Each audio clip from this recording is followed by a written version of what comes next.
You ask Tiger to calculate. This deals with finding the midpoint between 2 points. The midpoint between the 2 points is -24, 4.5. Let's solve it step by step. Plot the 2 points and calculate the midpoint using the formula. The coordinates of point 1 are, x1 equals -36, y1 equals 5.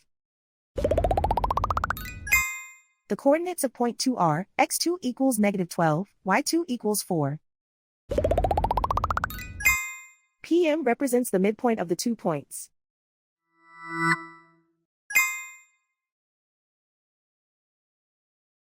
Use the x values in the midpoint formula to find the midpoints x.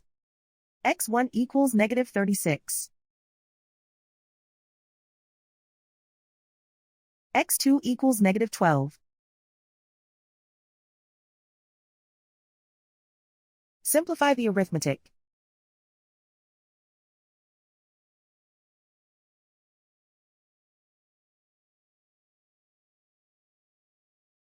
Use the y values in the midpoint formula to find the midpoints y.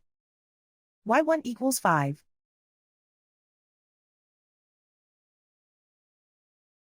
y2 equals 4.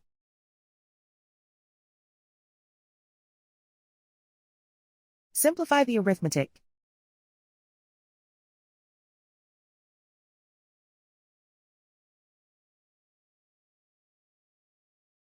And so, the midpoint is -24, 4.5.